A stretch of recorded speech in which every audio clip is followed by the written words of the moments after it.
Ce que l'on vient de découvrir dans les abysses du chapitre 384 nous prouve qu'une seule chose. Nous sommes tous passés à côté de la véritable identité de Guts pendant plus de 20 ans.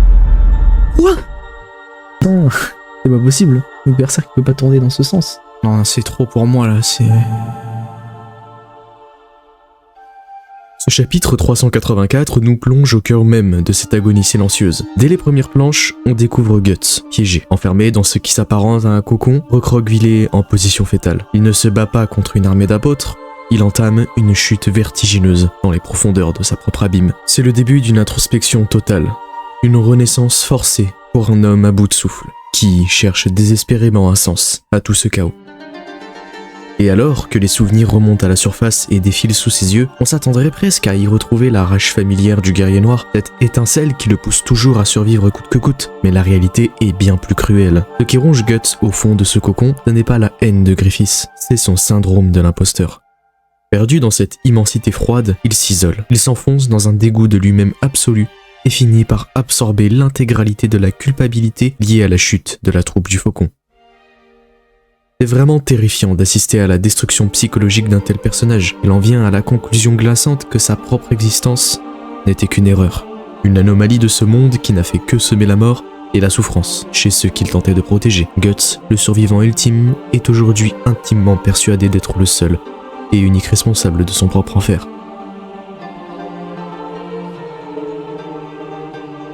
C'est précisément au moment où il touche le fond, là où même la lumière refuse de pénétrer, qu'une rencontre vient tout bouleverser. Une forme se dessine dans les ténèbres. À première vue, tout porte à croire qu'il s'agit de Flora, accompagnée par les âmes lumineuses des enfants elfes. Mais laissez-moi vous soumettre une idée qui va beaucoup plus loin. Est-ce réellement juste la vieille sorcière de l'arbre aux esprits? Repensez aux origines de Guts. Repensez à cette femme, sa mère biologique, retrouvée morte, pendue à la branche d'un arbre décharné. Ce n'est pas qu'un simple détail macabre lâché par hasard par Miura. Dans le monde de Berserk, tout comme dans le passé de notre propre histoire médiévale, la pendaison aux arbres était le châtiment par excellence, réservé à une catégorie bien précise de femmes, les sorcières. La mère de Guts était elle-même une magicienne, une femme profondément ancrée dans l'astral. Cela expliquerait absolument tout de sa nature. L'entité qui se dresse face à lui dans ce cocon et le guide avec la douceur et l'intransigeance d'un parent prend alors une dimension tout autre. Le personnage qui d'apparence porte les traits de Flora serait en réalité le reflet de sa véritable figure maternelle astrale, s'adressant à lui, celle qu'il a engendrée à la lisière des mondes. Cette entité ne lui laisse pas le luxe de s'abandonner à la mort. Elle le fait prendre conscience. Elle le force à plonger encore plus bas, à dépasser l'illusion de sa culpabilité terrestre pour atteindre la racine même de son être, l'instant précis de sa création. Nous voilà au centre du récit, là où un chapitre a fait basculer notre compréhension de l'œuvre à tout jamais. On connaissait tous la légende de Guts. On savait qu'il était né d'une fange putride, tombée d'un cadavre. Pendant des années, on a cru que cette naissance n'était là que pour justifier la noirceur de son destin, et par conséquent son caractère résilient, défiant la mort à chaque combat. Mais la vérité est bien plus terrifiante. Guts est né mort.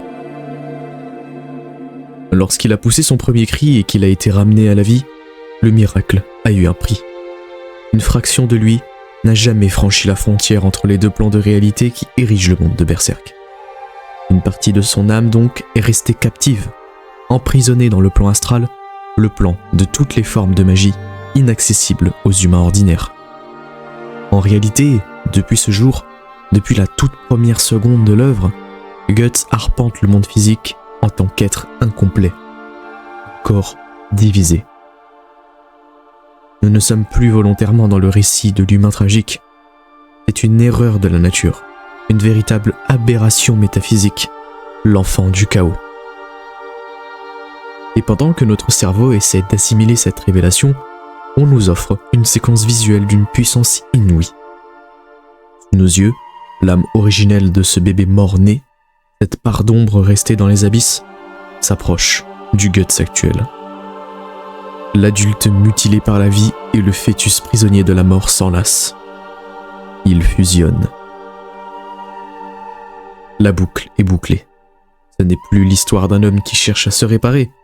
C'est l'histoire d'une âme déchirée en deux à la naissance et qui vient enfin, pour la toute première fois de son existence, et de 20 ans de construction narrative de Kentaro Miura de s'unir pour enfin former un être complet. Une fois que l'on a pris conscience de cette monstruosité cosmique, notre compréhension se lève sur l'intégralité de l'œuvre. Mais il est impossible de comprendre cette naissance incomplète sans que notre esprit ne se tourne vers l'autre extrémité de l'échiquier, Griffiths. Kentaro Miura a passé des décennies à façonner le miroir inversé le plus absolu de l'histoire du manga. Maintenant, repensez à l'éclipse. Pour atteindre la divinité, Griffiths a volontairement détruit son enveloppe humaine. Il est devenu Femto, une entité astrale pure, un concept intouchable. Mais pour revenir marcher sur Terre et bâtir Falconia, sa cité utopique symbole de son rêve, il lui manquait une encre matérielle. Il a dû parasiter le fœtus maudit de Guts et Casca pour s'offrir un corps nouveau. Il est venu dans le physique pour compléter son astral. Pour Guts, vous devez sûrement commencer à le comprendre, la mécanique est exactement inverse. Il a été jeté physiquement dans notre monde, un nourrisson de chair arraché à la fange, mais amputé d'une part de son âme, resté prisonnière des ténèbres de l'astral. Et aujourd'hui, dans le silence suffocant de ce cocon, il fait le chemin retour. Il plonge dans l'astral pour récupérer la pièce manquante et parachever son corps physique.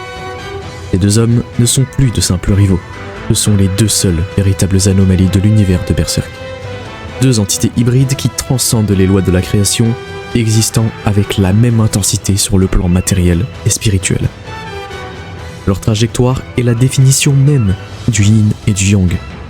Griffiths s'est laissé emporter par la causalité pour s'élever au rang de Dieu, n'hésitant pas à sacrifier tous ceux qu'il aimait. Guts, lui, a nagé à contre-courant jusqu'à s'en briser les os.